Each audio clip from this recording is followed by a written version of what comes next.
Well, as I'm recording this video right now, probably AEW Double or Nothing 2022. It's still going on as I speak right now. Welcome in to the Instant Classic Wrestling Podcast, the only podcast that is always, I mean always, he means always, she means always, they mean always, you mean always, an instant classic. Danny Dog! Hi, Jake. We will see you on the flippity dippity. Oh yeah.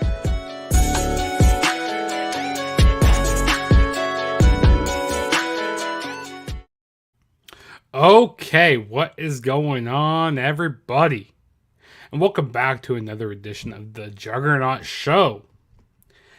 I'm your host, Juggernaut097, here to review AEW Double or Nothing 2022, which was live this past Sunday, May 29th.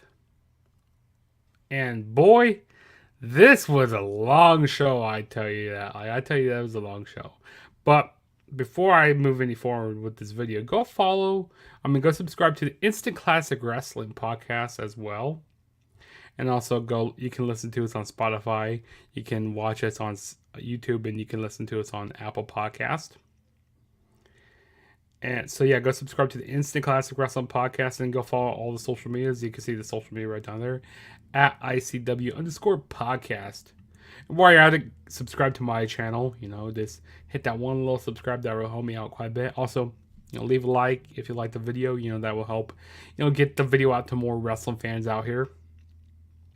And go follow me on all my social media platforms. You can see my Twitter down there at TheTrueJSB. Okay, and also go subscribe to the TAG podcast. The link will be down below in the description. But yeah, let's go ahead and get started with this review. So we had AEW Double or Nothing 2022. So I'm gonna give my overall thoughts before I jump into to each match. And this was a long show, I'll tell you that. AEW, they need to quit doing these long shows. It was about a 5.5 hour show. I'll give it AEW this. I'm happy that they don't do pay-per-views every month, because if they're doing this every month, a 5.5 hour pay-per-view, next month they would, we do have a pay-per-view next month, but usually, we don't have pay-per-views. It's usually split up into 4 quarters, which I like that. But if AEW was doing it every single month, then it would be kind of concerning. But I feel like Tony Khan, he loves to please, he loves to please the hardcore fans, really give in to what everybody wants to see. Which Tony Khan needs to quit doing that so much. He really does. And he keeps overbooking these shows. There's some things that really don't need to be on the show. Or there's some builds that I don't really care about, are bad booking. That could be, maybe moved to the buy-in. But, yeah, it just felt like a really long show. That's one complaint I had about the show. And then there were some matches I didn't really care about. But other than that, I thought the show was pretty good. AEW, they usually put on really good shows. And like I said, these past few pay-per-views have been really long. But this one here felt like an eternity watching. But let's go ahead and jump into the first match here. So the first match of the night, we had MJF going up against Warlow. And, so during this weekend, there was a lot of rumors going around. MJF didn't show up at his signing that he was supposed to show up at, earlier that during the weekend. He didn't show up. And apparently people were saying that there was a ticket bought for him to leave Las Vegas, and, that he was going to be doing a no-show. So, MJF has done really great at blurring the lines with wrestling. Or blurring the lines with kayfabe, and or if it's a shoe or if it's actually real.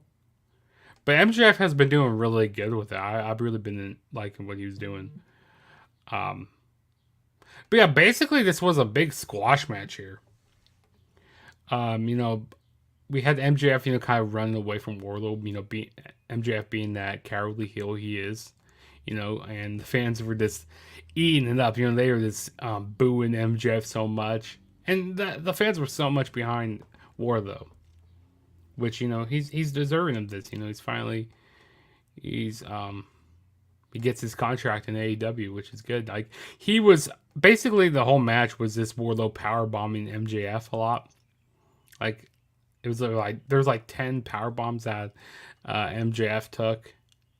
Then after the match, the medical team, or the medical team are on ringside. They put MJF on a stretcher, and it looked really bad. It looked really bad, and like, I didn't think that MJF needed to be stretchered out, but it's whatever, because like, it's taking all those power bombs. I mean, the power bombs look pretty devastating. They look pretty good, but at the same time, they look really safe also. But they put the mask, face, not the face mask, but the what's it called, like the oxygen mask or whatever. They put the mask like over his like forehead, like not on his mouth. Like, even if you're not a medical person, you should know where that stuff goes. Like, it just looked really bad. It looked unprofessional. But Warlow won, and the crowd was chanting, "You deserve it." And I mean, MJF can bounce back from this loss. He can bounce back from it. If there's anybody that can bounce back from a loss, it's MJF, because I mean, he's one of those characters like who can get the heat back on really quick, and he can really use his mouth to, really getting himself back up the card. So I don't have any problem with this, with it really being a squash match, because you didn't know how long of a match Warlow could put on, or if it was going to be a gun match. The two different dynamics these two guys have. So I think it was right to make this a shorter match. But at the same time, I kind of wish, they would have started more with like a wrestling match, like with the Owen Hart Foundation match between Samoa Joe and Adam Cole. I felt like that should have started off the show, because would get the crowd like really into the show here. I feel like that would be good, put on like a really good wrestling match. But hey, I guess we'll see what MJF is going to be doing in the future here, if he's going to be re-signing his contract. I mean, I think he still has like a year left on his contract, but I guess we'll see what MJF has in store here. But let's move on to the next match here. So the next match we had was the Young Bucks going up against the Hardys. I thought this was a really good match. Like, going into the match, I had no idea who was going to win this match. No idea. Like, I changed my prediction at the last second. I said, you know what? I say the Young Bucks are going to win. Because like I said, you could have just flipped a coin on this match. Because that's how much, that's how even this match was here. No, I thought this was good. I mean, the Hardys, they look good. They Matt Hardy, with the Hardys at their age and stuff, they were keeping up with the Young Bucks here. I mean, yeah, granted, the Young Bucks aren't the Young Bucks that we all love seeing in like New Japan and like PWG and Ring of Honor, but they were still, this was a Young Bucks-esque match here, I would say. The Young Bucks doing a lot of their super kicks. There was a spot that Jeff Hardy did in the match where he tried doing it in that match that Darby Allin and Jeff had on the steel steps. I like how Jeff Hardy hit the swanton on the steel steps onto Matt Jackson. That was a cool spot in the match. I feel like these teams knew each other really well, and like they had really good chemistry. But this wasn't their best match. I think their best match was back at Ring of Honor, Supercard of Honor back in 2017, before the Hardys returned to WWE. So I gotta say that there. But there were some good spots. A lot of classic Young Buck stuff here. In their super kicks. But nowadays, I feel like the super kick is not so effective. And it's like, it's just like a clothesline now these days. Super kicks aren't, it's just like, it's just so overdone. You see it in every single match, especially with the Young Bucks. Like, you were expecting a super kick party. That's their gimmick and stuff. But I thought it was a good match. The Hardys got the win here. When they did the twist of fate, and then the Hardys did the swanton. I think it was on the Nick Jackson. But yeah, I mean, it was definitely a solid match here. And we'll go on to the next match here. The next match we had was the TBS Women's Championship. We had Jade Cargill going up against Anna Jay. And I felt like this was one of the matches that could have been put on the buy-in. Because I did not care about this match at all. Like, there really wasn't much build to this at all here. But I think the reason why they put this on the actual pay-per-view is because, like, with all these returns, all these returns that were happening. And surprisingly, this was a longer match than what I expected. I mean, Anna Jay, she was getting some, decent offense in this match. I like that spot when it was when Smart Mark Sterling came out and, slid in the crotch, and then Anna Jay used it as a weapon and did like a side Russian leg sweep using the crutch. I thought that was a cool spot in the match that Anna Jay did. I feel like that's where Anna Jay, she started getting like a lot of her offense in. I mean, like I said, we had some interference with Smart Mark Sterling, and then John Silver came out. John Silver gave Smart Mark Sterling a neck breaker. We even had the baddies, Kiera Hogan and Red Velvet. They get involved in the match trying to cost Anna Jay. And we got a comment here. He was like, "Sup, bud? Stopping by, saying hello while working. Hey, thanks for joining. Thanks for joining the Broken Tables podcast. Oh, by the way, go check out their podcast. They do some really good stuff over there. They do some really good stuff on their podcast. But back about this match here. Like I said, this match went a little too long for my liking, but I think I know why, because like with all the returns that they had on this show, like with Stokely Hathaway, I think that's how you say his name, Malcolm Bivens, which formerly he was in Ring of Honor. I think it was like back in 2007. And of course we had the debut of Athena, aka Ember Moon. And then also he says, "Thanks for the good vibes." Yeah, no problem, man. No problem. I'll be checking out more of your podcasts also. I definitely need to check out more videos. But yeah, so we had Athena, aka Ember Moon, make her debut here. So I thought that was pretty cool here. And of course, we had, Jade Cargill and what was it? The baddies. And then we had like a big stare down between Athena, Chris Statlander, and Anna Jay. So I think that Chris Statlander is going to be the next person to be facing Jade Cargill. Which if that is the case, I think that's going to be Jade Cargill's probably toughest match yet for defending the TBS Championship. But it wasn't a bad match. But like I said, I like the debuts in this match here. But I think it was funny on commentary. It was Excalibur saying, "Oh, that's Stokely," and then I think it was Jerry was like, "I have no idea who this is." Like, it was funny what what what JR was saying on commentary. It was hilarious. But yeah, like I said, we'll move on to the next match now. The next match we had was a 6-man tag team match. I hate how they call it trios matches. They're called 6-man tags, okay?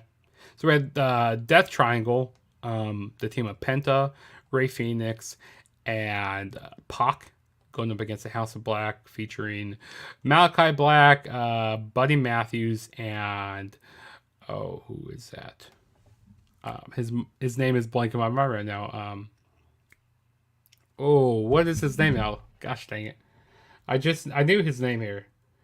What is his name now?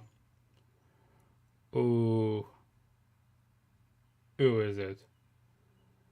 Sheepers. His name is blanking my mind. Okay, whatever. We'll come back to that. But what is his name? Not Malachi Black. Not Buddy Matthews. Oh wow, he is blanking my mind. Let me look this up really quick. There was a nice spot he didn't. Well, it wasn't a nice spot, but oh man, what is his name? Oh gosh, I'm spending too much time on figuring out his name. But JR was really behind him. You know, let me look up his name because I completely forgot who that was. House of Black. Give me one sec here. Yeah, I don't know how I completely forgot who that was.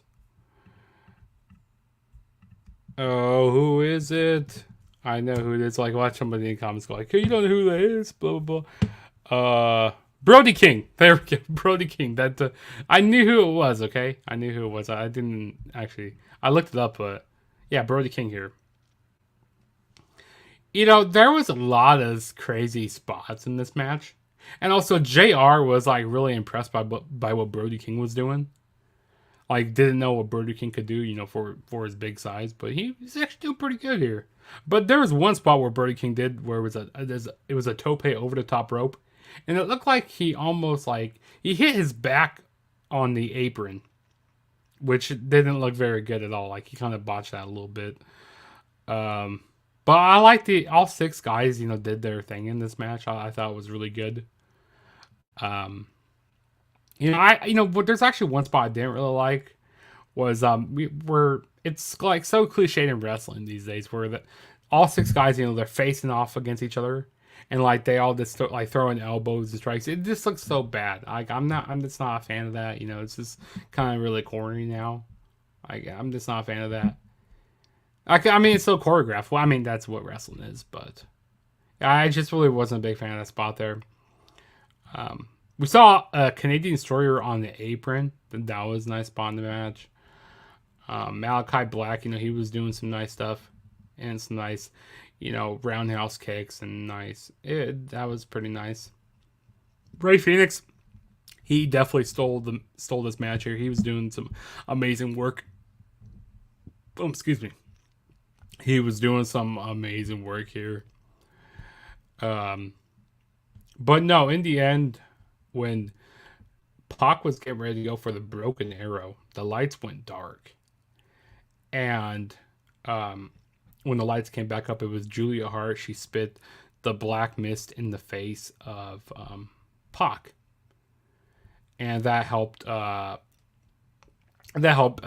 House of Black get the win here. So now Julia Hart is a part of the House of Black, and I guess we'll see where this goes. I mean, this kind of feels like a kind of ripoff of what Alexa Bliss did, you know, when she was like with the Fiend, like with that darker character. I mean, that's what this kind of feels like with me. And of course, you know, I mean, Buddy Matthews, you know, he did have a relationship with Alexa Bliss, so I wouldn't be surprised, you know, if Alexa Bliss eventually comes over to AEW. You know, you kind of get this like pairing, you know, have Alexa Bliss join the House of Black if that ever happens. I wouldn't be surprised.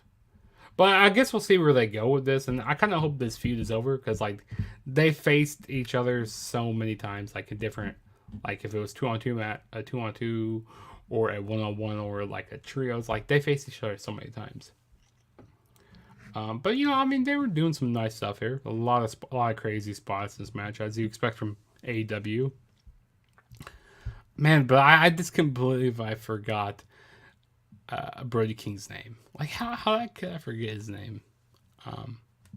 Like I said, a solid match here. Not gonna lie, a solid match. And then the next match we're going to be talking about is the Owen Hart Foundation Tournament Finals on the men's side. We have Samoa Joe going up against Adam Cole.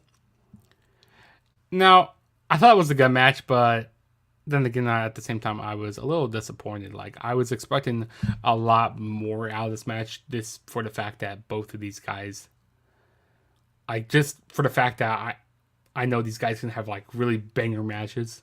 And it just wasn't the case. I mean, Samoa Joe, I mean, he was doing really good stuff here on Adam Cole. And the match was a little shorter also. It was shorter for my liking also. Also, I didn't really like the interference of Bobby Fish. I just kind of like left a sour taste in my mouth because like, you know, this is a tournament, you know, for Owen Hart, and they're having somebody get involved. I mean, I'm not surprised that somebody got involved, but like seriously, like it's a tournament for Owen Hart. I don't think Owen Hart would have really liked that very well if it was like if he was still around. He'd go like, wait, somebody's getting involved. Like, it just doesn't look good at all. Especially in the finals there. I mean, I wouldn't mind if it happened, like, in the first round or something. But, like, in the finals there, I just wanted to have, like, a good, long wrestling match.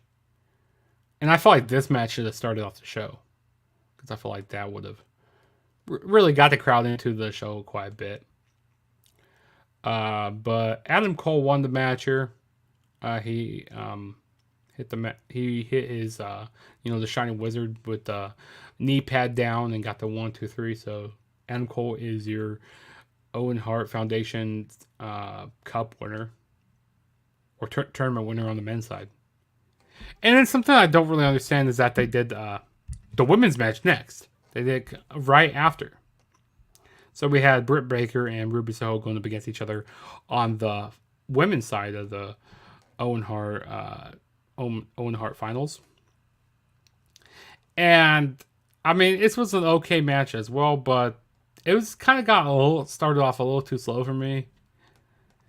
And I felt like their best match was back at that Grand Slam show back in September, and that was in Rochester. I thought that was their best match here, but this match wasn't also. I mean, it was okay, but like it's nothing crazy that will blow you out of the water.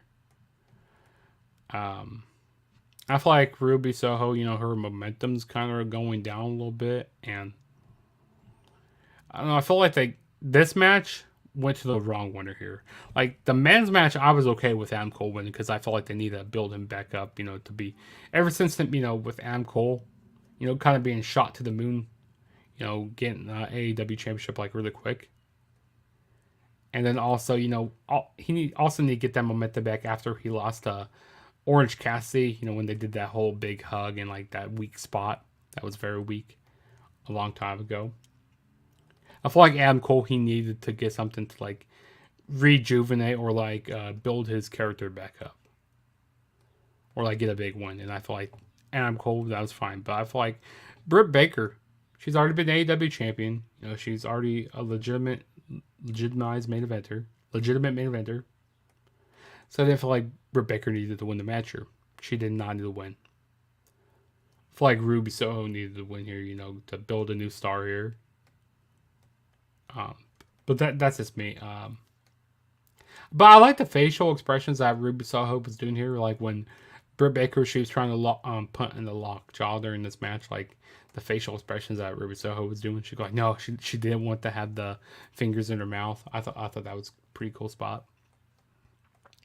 I even like how we kind of go back to like WrestleMania 10, with the ending of this match, with Ruby Soho trying to put on the victory roll, and then Britt Baker reversing it and rolling up Ruby Soho. I mean, it wasn't exact same way the pin was at WrestleMania 10 that Owen Hart did, but it's pretty similar. I mean, they're kind of going back to like WrestleMania 10 here. I thought that was pretty cool.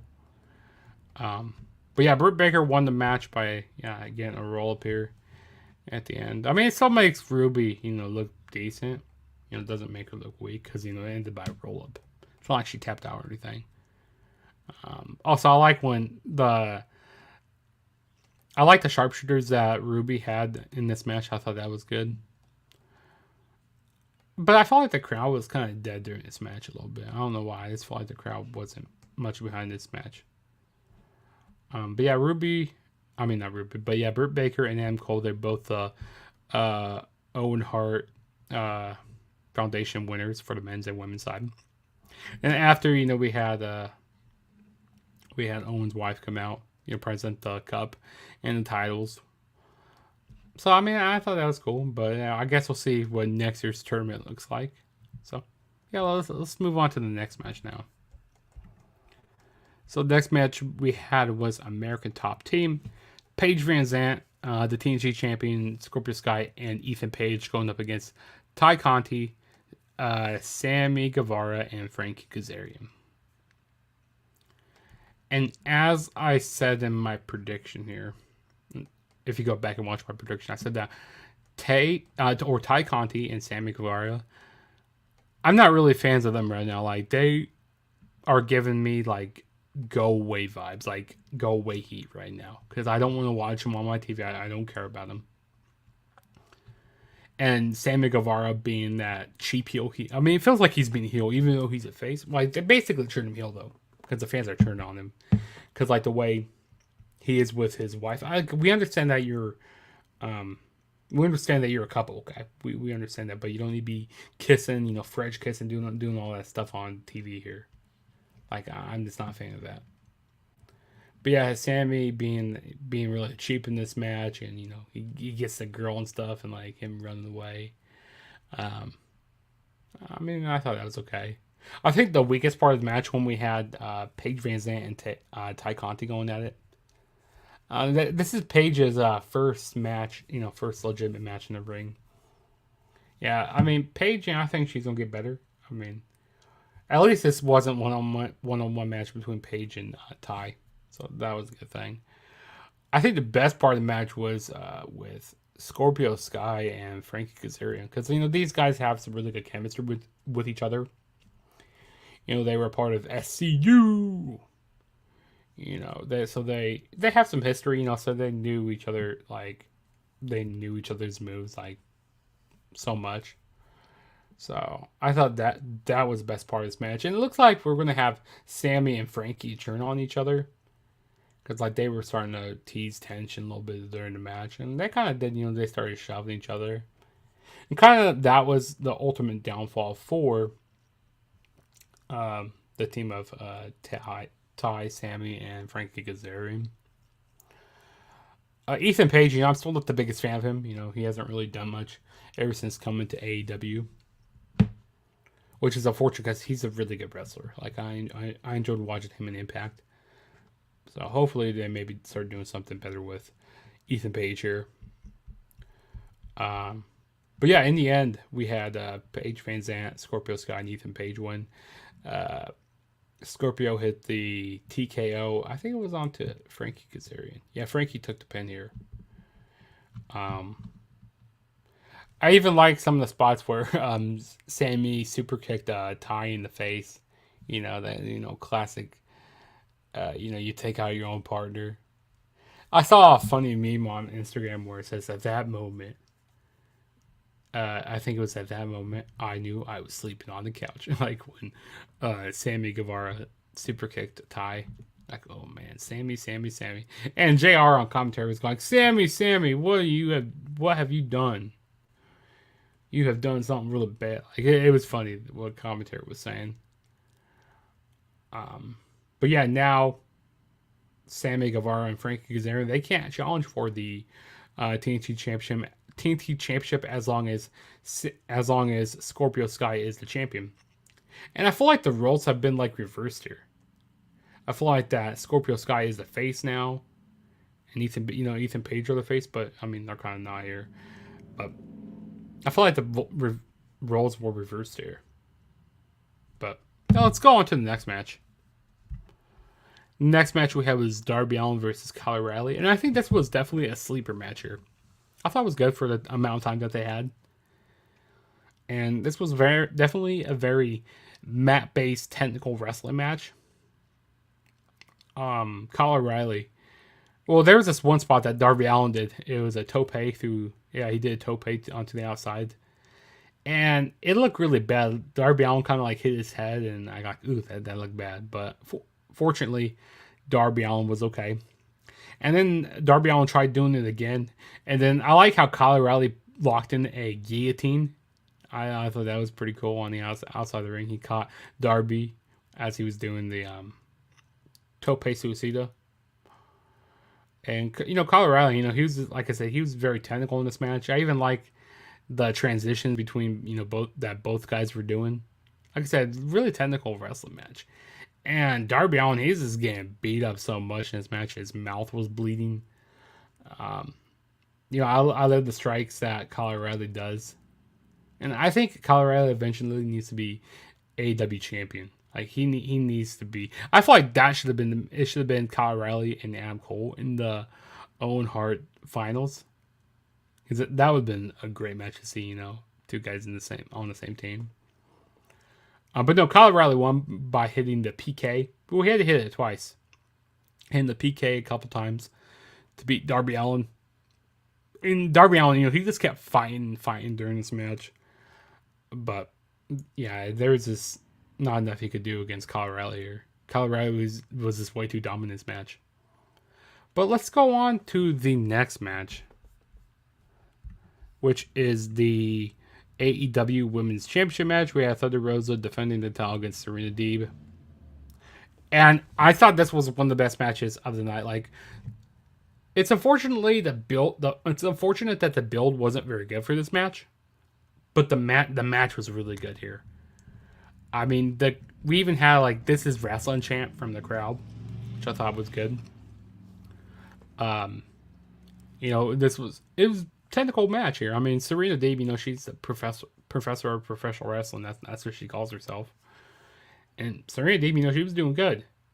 And to see if it goes back to their back to their NWA days when Thunder Rosa was the NWA champion, before they were even signed with AEW. So I thought this match was really good. I mean, both women were, doing the best. I mean, Serena Deeb, she was doing the best what she was dealt with here. The way they booked her storyline. So I feel like Serena Deeb, she was doing good. And even, going back to her WWE days, Serena Deeb, she has improved so much. And the submissions were nice in this match that Serena Deeb and Thunder Rosa were doing. And I like the attire that Thunder Rosa was wearing. It was very nice. And like I said, it was a good match here. I even like the spot when I think it was Serena Deeb she had in the figure 4. And they were both slapping each other back and forth. I thought that was good. But in the end, Thunder Rosa would retain the AEW Women's Championship.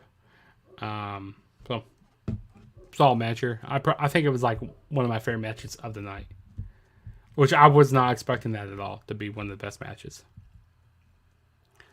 And then the next match we have is Anarchy in the Arena. So we had the team we had the Jericho Appreciation Society. We had Chris Jericho, the team of Chris Jericho. What is his name? Matt Bernard. The team of 2.0. Matt Bernard, Angelo Parker, Jake Hager, and what's his name? Let me go look it up here. I said Angelo Parker, right? Yeah, Angelo Parker. Let me look really quick here. Going up against the team of John Moxley, Daniel Bryan, Bryan Danielson, Daniel Bryan. I don't know why I keep saying his WWE name. Bryan Danielson, Santana and Ortiz, and Eddie Kingston. This was basically what the match has. This was a whole bunch of anarchy in the arena. This was crazy. A lot of different camera shots in this match. Like there were so many camera shots in this match, and it was so hard to keep up with all this action. I'm trying to figure out his name now. Daniel Garcia, that's right. So we had the Jericho Appreciation Society come out. They do their entrance first. Everybody singing along to Judas. And then we had the team. We had the BCC and basically LAX come out. That's why I like to call them, the BCC and LAX. They came out through the crowd to John Moxley's music, and they just start. And then the Jericho Appreciation Society, they go out in the crowd and they start brawling. And the music, Moxley's music is still playing. Wild Thing is still playing in the background. So they're doing the whole thing on with what's his name? He was a part of ECW. And they just did Dark Side of the Ring on him. But Moxley's music was still playing, which it sounded really bad over the PA system. It was playing for a majority of this match, like 5 to 10 minutes of this match here. Who was it? Oh, what's his name? New Jack. Yeah, they were taking a spin off of New Jack, what he did in ECW, which ECW was really the only company that really pulled it off, with New Jack coming out and it was Ice Cube and that Tupac, new the Killers, the New Age or something Killers or Killers. So I feel like that song, really fit that right there. Yeah, Ice Cube and trying to figure it out. It was Natural Born Killers. There we go. Yeah, it's the Natural Born Killers.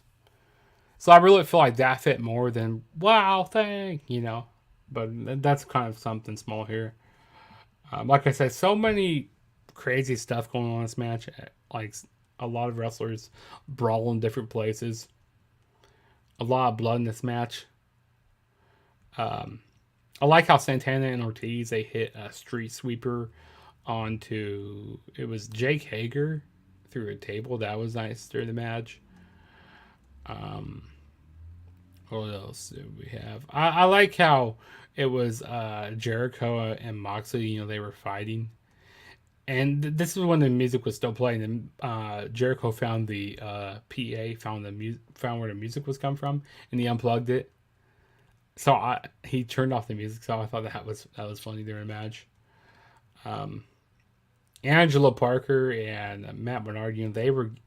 I think it was Matt Bernard. He got busted open pretty good. I think it was from Moxley. Moxley was stabbing him in the head with a fork. Eddie Kingston and I think it was Daniel Garcia, and they were going at it, and they were fighting up like around the concession stands, and like Eddie Kingston and Daniel Garcia, they had ketchup and mustard all over them, which it just looked really bad. Like really, they're trying to do something like what back in Memphis and stuff. Like they were just trying to re-implement, what wrestling matches we've seen in the past. That's what they're basically trying to do here. We even saw Daniel Garcia's dragging Eddie Kingston around by his belt, like getting choked out by his belt here. Moxley, even during the match, he unscrewed the or like took off. Basically, was taking apart the ring. Like took off the ring, the ropes. There we go. So he was basically trying to tear apart the ring. But I really like the ending results of this match. Like that's what I really enjoyed with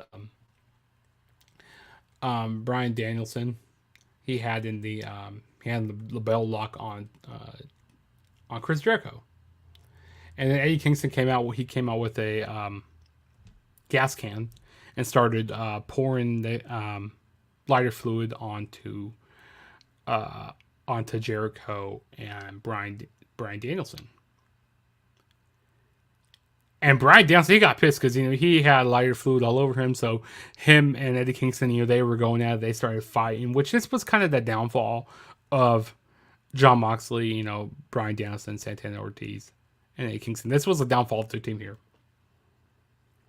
This is where the Jericho Appreciation Society really took over. Because I just thought that Bryan Danielson and Eddie Kingston, I thought Danielson and Eddie Kingston, they were just going to go at it for the rest of this match here. Because, it was just crazy, the stuff that they were doing. Just beating each other up. But then, finally, the numbers game finally caught up to Jon Moxley's team. I'm just going to say Moxley's team, because I don't want to say everybody's name. Also, I like the spot where Moxley went through the barbed wire onto this table, and Moxley, he just sold it like a champion. Like he oversells things so much. Like it looks like he oversells it like he just got electrocuted. It's so funny. Like he was in the barbed wire. He's like, looks like he just got electrocuted. It was funny.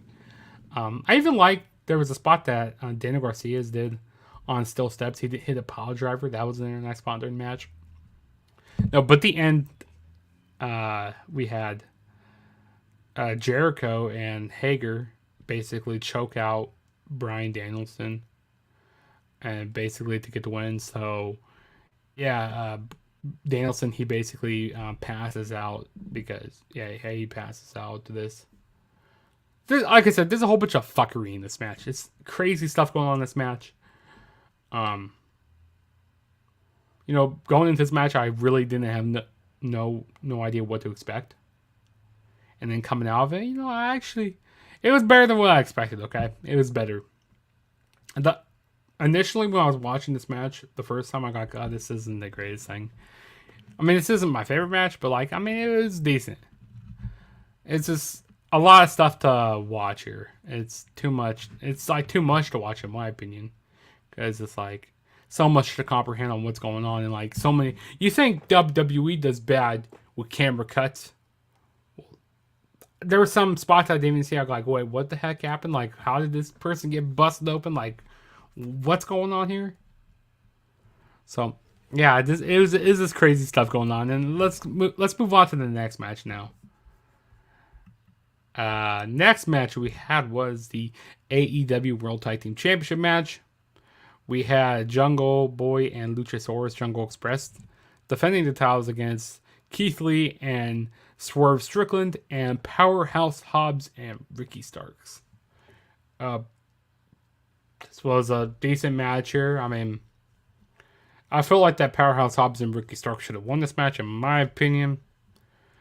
And, you know, Taz was on commentary during this match, and Taz was talking a lot about Christian Cage here. Talking a lot about Christian. Saying that, oh, he shouldn't be getting involved in this match, and, like, saying he shouldn't even be out here at ringside, and Christian's not, you know, like... So Taz kind of had something out for Christian here. He had something out for Christian here. This was a solid match. I really like some of the spots. I don't even remember all the spots that were happening in this match. All I remember is like Jungle Boy and Luchasaurus retaining the titles here. Because at this point, I was like just so tired. I don't even want to watch any more of the show. Because like that's how long the show was. But I actually like when Swerve and Keith Lee, they did that. It was like a power bomb into like a double foot stomp. I thought that was nice. I even liked the assisted like moonsault that Swerve and Keith Lee did. I thought that was pretty cool. Powerhouse Hobbs, you know, he was looking great in this match. Ricky Starks was looking good. It was a solid tag team match, not gonna lie. But is this one of your normal another tag team match? You know, like with crazy spots, a lot of action call. But then, like I said, in the end, Jungle Boy and Luchasaurus, they retained the AEW tag team titles, and that was that. I mean, it was just a solid match here. Finally, we are on the main event, this was a long review I was doing here. We had Hangman Adam Page defending the AEW Championship against CM Punk. And thought this was a really good match. Really good. You know, the crowd was split 50-50. You know, when Punk was hitting some moves, some fans will boo. When Hangman was hitting moves, other fans would boo. So it was split down the middle, 50-50. We even had Punk, you know, trying to take some of Hangman's moves. You know, he botched the buckshot lariat a few times. But I like how on commentary was saying that, hey, you know, Punk, this isn't Punk's move. You know, he shouldn't be able to do this perfectly, have it mastered down perfectly. So I mean, it was all right that he was kind of botching a little bit here. I mean, it's not all right, but you know. Not everybody's perfect. I mean, there's botches in every match. I could guarantee you that. Or a majority matches. Because like I said, the world's not perfect. There's going to be botches. You know, the ropes are slippery. The canvas, you know, there's sweat on the canvas, or a board gets moved. Something. I mean, it's just not perfect. The ring moves and stuff. So, I mean, like I said, it's not a perfect world. There's botches that are going to happen. But I like how both guys were taking moves from each other. I mean, we saw Hangman use the GTS. And I just kind of like the ending sequence with, you know, the referee going down, you know, getting knocked out. And Hangman, he grabs the title. Looks like he's going to hit Punk with the title and kind of do like a heel turn. Because, you know, if you can't beat him, then, or if you can't beat him in the fairway, then might as well just do a heel turn and fucking smash him with the title. But Hangman had a change of heart, put down the title, and try going for the buckshot lariat, and then CM Punk turned into a GTS to get the 1, 2, 3, and your new AEW champion, CM Punk. After 7 years, he is a world champion in professional wrestling again. That's crazy to say. CM Punk as a world champion. And I like how Hangman, he was selling his injured knee during this match. I thought that was really good. You know, Punk really exploited that hurt knee he had. But I thought both guys had really good chemistry in the ring. I thought it was really good. But like I said, CM Punk won. And I guess we'll see where, Punk goes with this, winning the world championship. And we'll see what Hangman does. Is he going to ask for his rematch clause right away? He'll probably get a rematch clause here eventually. And of course, tonight is the fallout of Double or Nothing. But yeah, that was my review of Double or Nothing 2022. That was a long review. But it wasn't as long as the pay-per-view was. A 5.5 hour pay-per-view. It was just so much. Like AEW, they need to quit doing these long pay-per-views. But like I said, other than that, it was a really solid show. And like I said, it was a solid show. Don't forget to subscribe to my channel if you haven't already. Hit that like button. Also, hit that post notification bell to be notified every time I make a new video. As well as, go follow me on all my social media platforms. Go subscribe to the Instant Classic Wrestling podcast. And some videos that are coming up for you. I got my NXT in your house predictions. And I got Hell in a Cell. My Hell in a Cell predictions. Because both of those shows are this weekend. There's just so much wrestling on. It's so hard to keep track of. So I got that coming up here. And then I'm trying to figure out what else I have coming up. And then I might have a few more retro reviews to do. And I got some new graphics coming on the way. I'm going to start doing some weekly, maybe watch-alongs for AEW or reviews. So stay tuned for that. But yeah, this is your boy Juggernaut, and I will see you guys in my next video whenever that will be. So talk to you guys later.